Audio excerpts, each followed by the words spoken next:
Hello, welcome to yet another Ripper's Ramble, except this is more like a part 2 of last week's fucking ramble.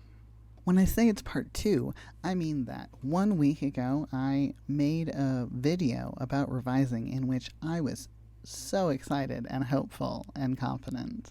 And I am reporting back to you 1 week later, having not revised this book at all. I need to explain a little bit.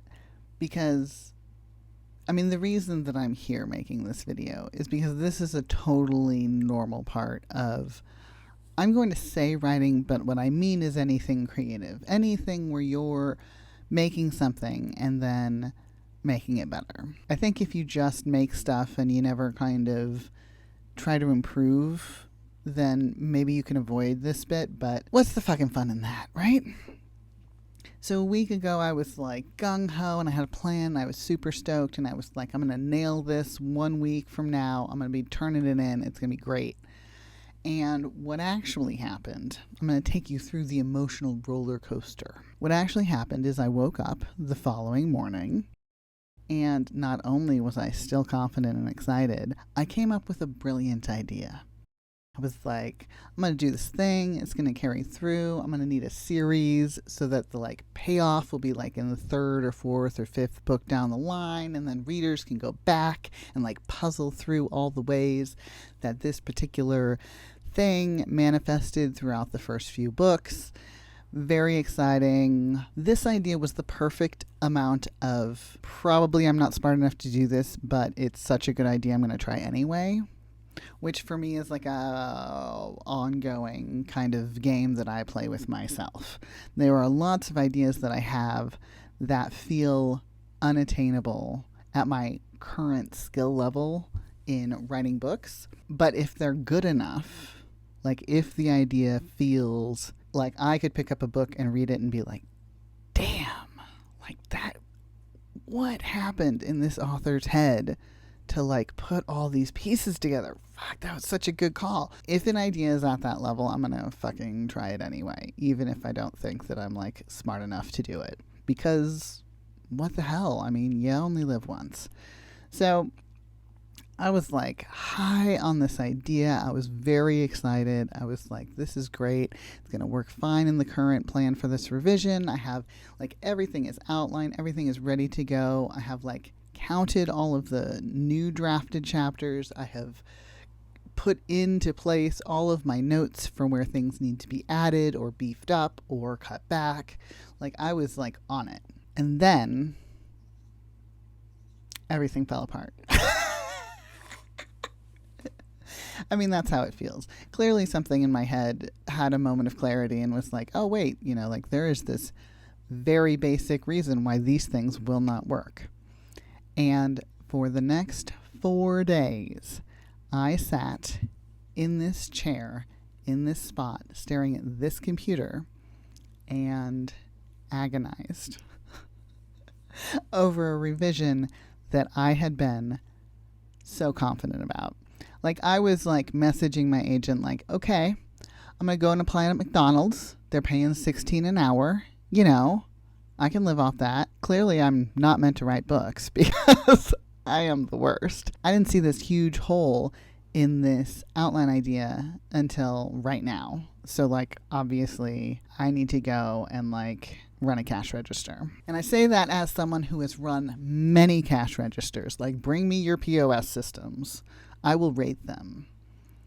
Not the one at the Barnes & Noble Cafe that I worked at many years ago. That was a terrible POS system.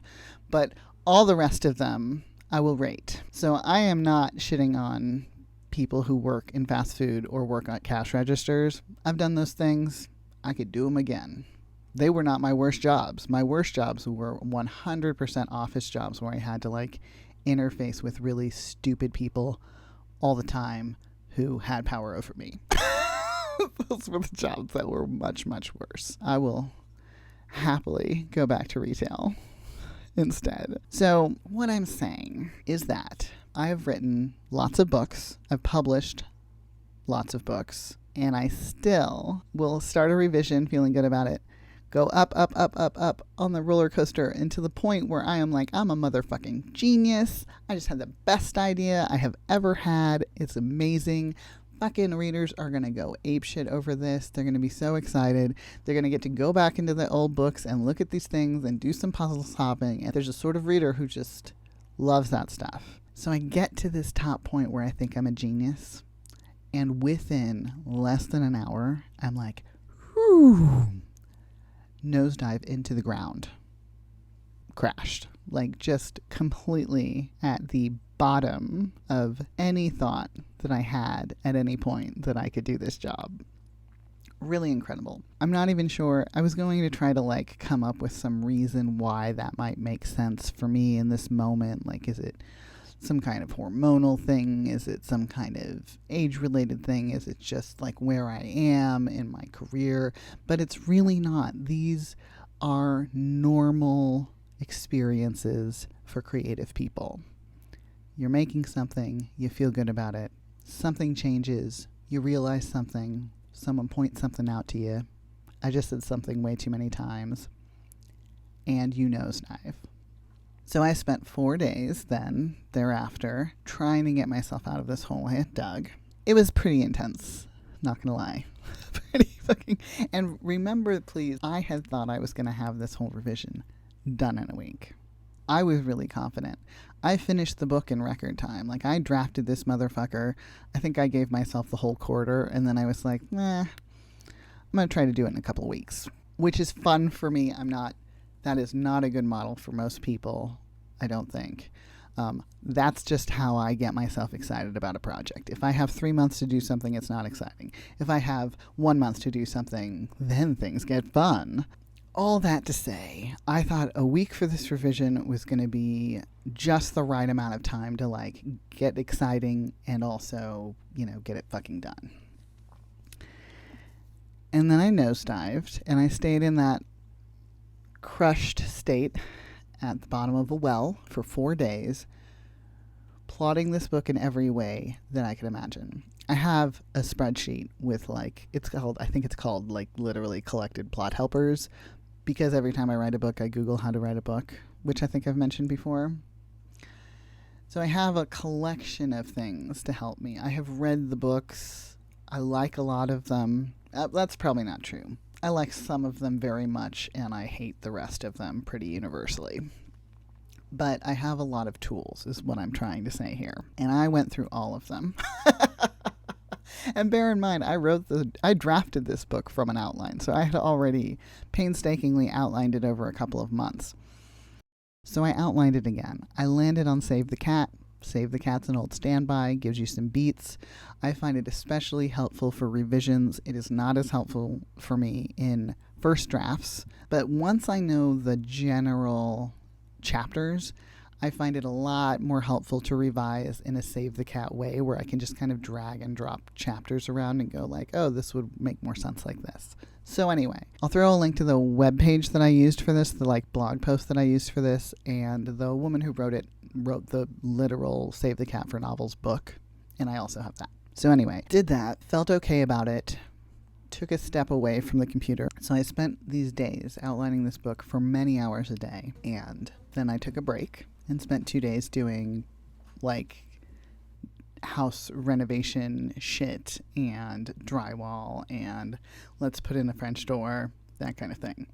Totally different. I think that one of the things that I've learned in the last 5 or so years is how to walk away from my computer when I'm problem solving anything for a book, but specifically I think revisions. My brain needs time to play with ideas when I'm not actively thinking about them and despairing. My brain needs time to play with ideas in the background without that surface level of I'm the worst author who ever lived. Oh God, that's so real. So yeah, took a couple of days off, came back to it, started feeling good again. I felt pretty confident. I ran the new and revised outline by some people who were into it. Got all geared up yesterday to start working on it again. I was like, I'm only a week behind. I'm only starting work on the day that I meant to be delivering it, and realized I'd fucked up basic historical timeline details. Y'all, I cannot even express to you the emotions. It's like I'm digging myself out of the hole. Oh no. And I was back down in the hole. That was my little illustration. I hope that all came through. So I realized I had, and this is not a lack of knowledge. I knew these dates. I have known these dates. Historical dates. I needed these historical dates to like participate in the pacing of this book. And I was off by a month. Like an even month, because my brain just did a weird thing and screwed up time. Wasn't a lack of knowledge, have them written down everywhere, know these dates like the back of my hand, and still fucked up this thing while I was plotting that left me with a 30-day gap where I thought there was like a much smaller, it was like a 35-day gap where I thought there was like a 9-day gap, basically. So I had to redo my outline again.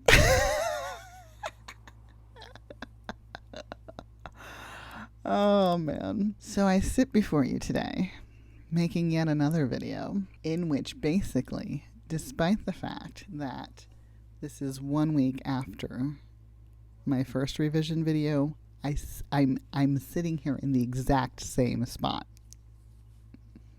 about to start revising. All that really to say, just keep fucking trudging. You know? You just keep trudging. You keep trudging because this is your work. You keep trudging because you have faith that at some point in the future, you will have a better thing than you started with.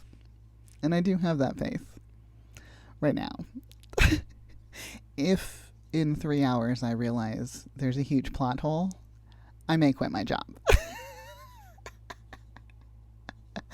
I'll be like, would you like that to be a venti? I actually didn't say that much when I worked at Starbucks because I didn't care. But I'm just saying, normal part of the process, still disheartening, still discouraging, still frustrating as fuck. I can't explain how frustrating it is to work so hard and then to realize that you just gotta go back and start over and try it all over again. I just want to sit in solidarity today with all of my creator siblings who have also had this moment of like, wow, don't know how I fucked this up this badly, but I definitely did, and now I have to fix it. And that's it. I leave you on that note. I'm gonna go fix my shit now. I hope that everyone else is having a wonderful day.